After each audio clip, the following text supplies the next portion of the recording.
Welcome back to Wealthy Mentor Trading, guys. Today is October the 23rd, 2022, and today I'm going to be discussing four stocks reporting their Q3 earnings. A lot of names reporting their earnings this week, but four names stuck out to me the most. Names like Meta, Apple, Amazon, and Exxon Mobil creating all-time highs. I'm going to talk about all that today, along with my targets and my views moving forward. I'm also going to be taking a look at the S&P 500, where we left off last week, and what we need to create a trend change starting next week. But before we get started, guys, please give this video a thumbs up and share it with your friends. Be sure to subscribe to the channel, as we do release these videos every Sunday. And if you are interested in our new winter promo to trade on our Discord channel at Wealthy Mentor Trading, it is $49 per month. The link is in the description. Everything being discussed today is included. We talk about day trading, swing trading, watch lists updated every single morning, along with analysis and options callouts to get you ready and set for intraday trading. That being said, as you guys can see here, I do have the S&P 500 chart here, and to me, if you guys have been following along, you do know that that $3,800 line is that big hurdle that I need to see cross to create that trend change. Now, that does not change the trend in the overall grand scheme of things, as we are still in a downtrend. As you guys can see here from this trend line, we are unable to break this yet, right? And we are pretty far away. But what I'm looking at is for a little mini trend change, some sort of momentum to give us a glimpse of hope into the future that, you know what, this was the bottom and then we are moving forward, right? So earnings this week, earnings last week, and moving forward are all catalysts for us to potentially change this trend that we're in, right? We are in a downhill trend. And for me, I want to see that 3,800 break. Now, we did close off the week strong at the very highs at 3,750. Now, 3,750 has been tough to break. As you guys can see here, we had 1 week underneath it, one long big wick, getting a rejection at 3,800 and closing below 3,750, and another week, and closing right at it last week. So for me, first things first, I want to see a break above 3,750, and I want to see the initial test of 3,800 broken. Now, overall, we could break it on the intraday time frames, but I'm looking for a weekly close. This is the weekly chart, so I'm looking for a weekly close above 3,800, and to me, that will set the tone for us moving forward into the next few months, into Christmas, and to give us some sort of hope that there is a rally coming towards the end, right? So 3,800, I'm looking for that. If we can get past that, if earnings are bullish, Microsoft is reporting, Google is reporting, Amazon is reporting, these names hold a heavy weight in the S&P 500, so it can definitely lead us past 3,800. So my next target above that is that 3,900, right? Now, 3,900 doesn't hold as much as a value as 3,800 does. We've tend to stuck around that 3,800 area much more. So I am looking for 3,800 to break, and 3,900 would be a great start. Now, to the downside, let's just say earnings don't pan out as they will. We could head down, right? 3,750 is a rejection point, and it could still be a rejection point going into Monday. If that is a rejection point, we could pretty much head down to this channel of 3,650, where you guys can see here that last week we got a rejection from, right? So if we get a rejection at 3,750 this week, we can retest 3,650 and see if the bulls step in. Now, if the bulls can't step in and guard that line, honestly, I am looking at these lows right here at 3,520, which was a bounce area from a few weeks ago. So 3,650 to 3,750, that is a zone. It's a no trade zone. I instructed students to stay out. So a break above 3,750, I am looking at my first target of 3,800, and my second target is 3,900 to the downside, to the upside, I should say. Now, to the downside, 3,650 is that key support. My two targets to the downside are 3,580 and 3,520, this year's low. So keep in mind the S&P 500, guys. Watch over the overall trend of the markets. Don't forget that. I know we get a little excited when we see names like Netflix succeeding on earnings and moving higher, but that's just one name, right? We need a bunch of names like Amazon, Google, Microsoft. All those names need to succeed for the S&P 500 to go up. And the overall condition right now that we're still in a recession, right? We're still in a recession and we're still going lower. 3,400 and 3,200 are still on table, unfortunately. So, I mean, these could lead to a great buying opportunity, but just keep that in mind that we are in a downtrend. So when you're in or out of your trades, understand the overall grand scheme of things. All right. That being said, I am going to move to our first name, and that is Meta, and they are reporting earnings on Wednesday. The ticker for that is META. And here is Meta on the weekly. I am going to switch over to the monthly chart just because we've declined so much, and we are at an important stage that really struck out to me, right? So that 128.50 to 123.50, we've tested it this month, and it was the last time we've tested it was back in 2018. Now, as I said, they do report earnings on Wednesday. Meta's third quarter EPS is expected to fall from $3.22 down to 189. That's pretty big. And the revenue also is declining from 29 billion down to 27.5 billion. So again, another decline, two misses on the revenue. The EPS is expected to fall. Those are both bearish things. So what am I looking at, right? We are stuck between this channel right here between 137 and 128.5. We are on the monthly chart. So in this month, we've been stuck into that range. Now, I want to see a break above 137 for a hit towards 142, which is this month's highs.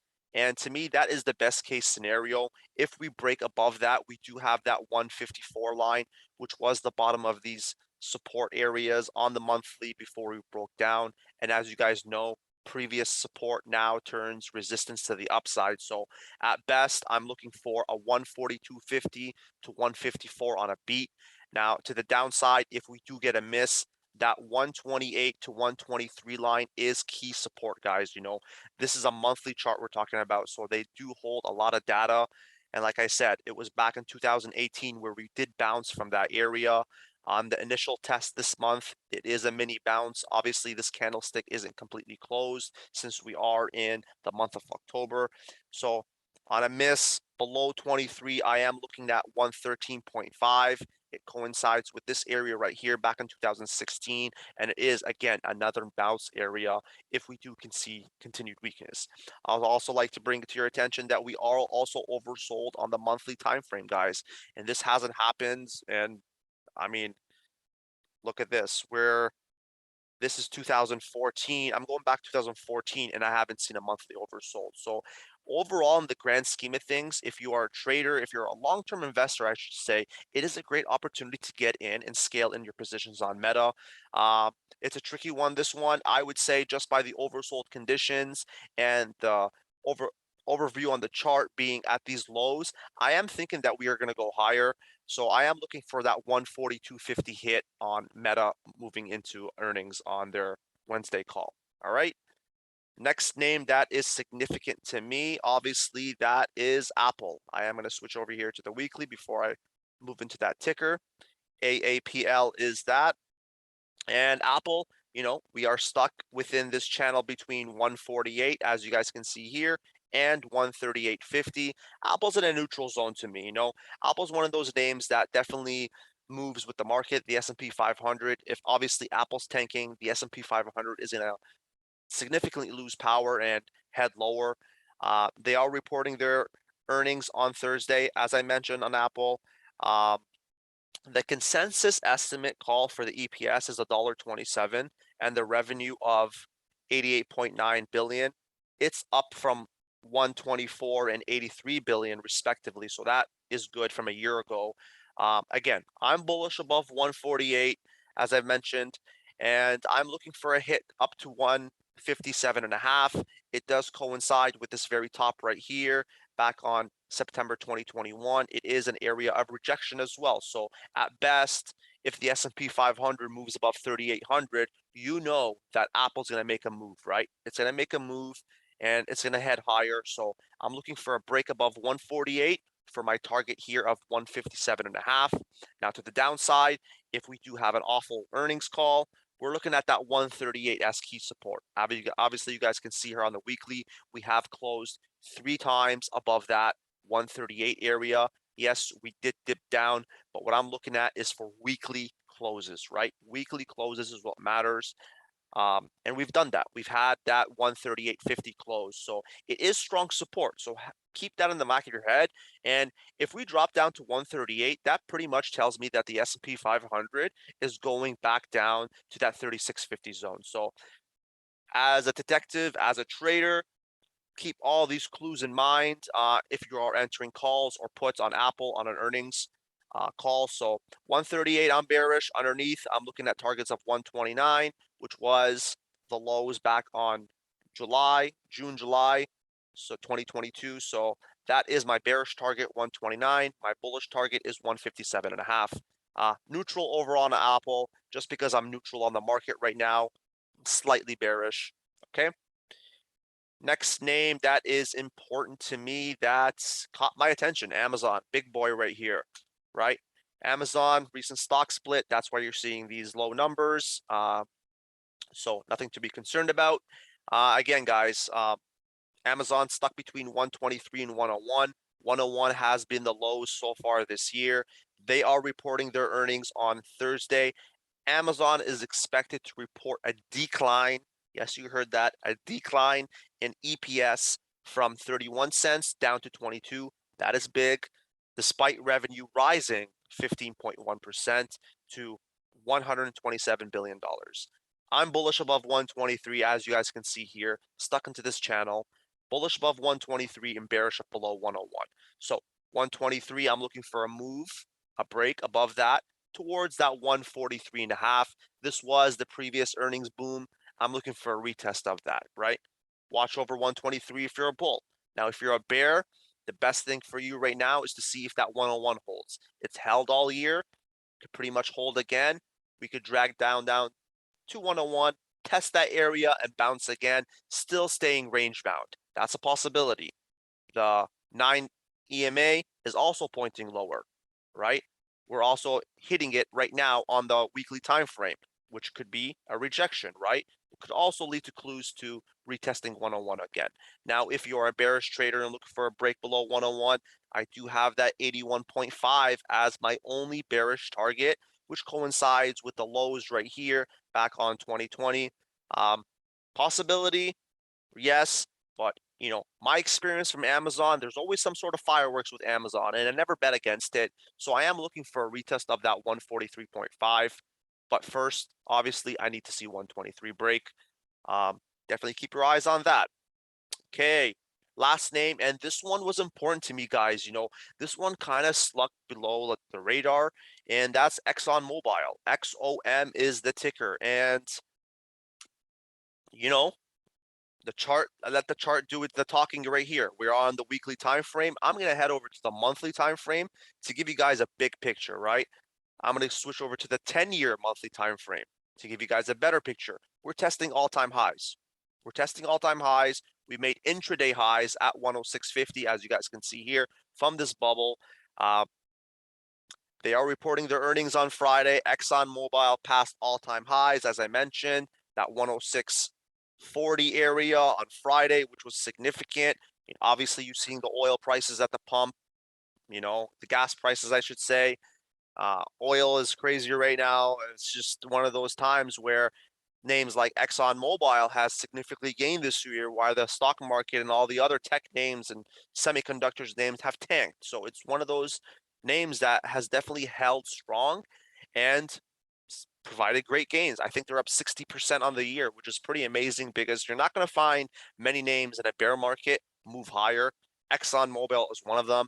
So they are expected to post Q3 earnings of $3.82 per share, which represents a year-over-year change of, get this, 141% increase. That is pretty big, guys. Revenues are expected to be at $119 billion, up 61% from the year ago quarter. So I'm watching for a blue sky breakout. People know that part of Wealthy Mentor Trading, I love breakout trades, right? So I am instructing students. I will be giving students real-time updates at Wealthy Mentor Trading on our Discord channel. The link is in the description if you want to join. We have that promo right now, looking for that break of 107. 107, I have targets of 110, and I have targets of 120. Both those numbers are even numbers. Stocks tend to respect even numbers. I'm looking for a breakout, right? Now, to the downside, let's just say earnings aren't so great. What am I looking at? $97 is fair zone, right? Between 107 and 97 is a no-touch zone, right? If we break below 97 on an earnings call, I am looking at targets of 89.5 on a miss. It also represents key support area at the bottom of this monthly candlestick. It also supports this 9 EMA, which is crawling up. All signs point to a move lower down to 89.5 on a miss. Now, if I'm looking at this chart, we're at all-time highs. I'm looking for volume confirmation above 107. I'm looking for market conditions above 107. I'm looking for earnings speed above 107. That's what I'm looking at, guys, right? So also, we are also at the very highs at the overbought, I should say, conditions on the RSI. We haven't hit these levels in quite a while. If you look at history, the last time we got near that was when we were testing all-time highs. I mean, this was back in 2013, around that era, right? Again, we were in recession territory back then as well, if you guys remember, right? So another time where oil is moving higher based on fears in the market, based on the recession, based on the downturn. Names like this will succeed. So definitely keep your eyes on Exxon Mobil and all the other oil stocks. This one is reporting earnings on Friday. So guys, those are 4 stocks reporting Q3 earnings this week. It is a busy week. It is a week where it can definitely sway the markets up or down. I'm excited. Definitely keep your eyes on these 4 names. If you're interested in trading with us, we do have that $49 winter promo. I am releasing the ad today on our Instagram page. Be sure to check us out. Link is in the description. Takes you straight to the checkout page. Can't beat it. 49 bucks. Thank you so much, guys, for joining in this week. Be sure to subscribe to the channel. Click the like button. Help support the channel. Helps with the algorithms. Thank you so much, and see you guys next week.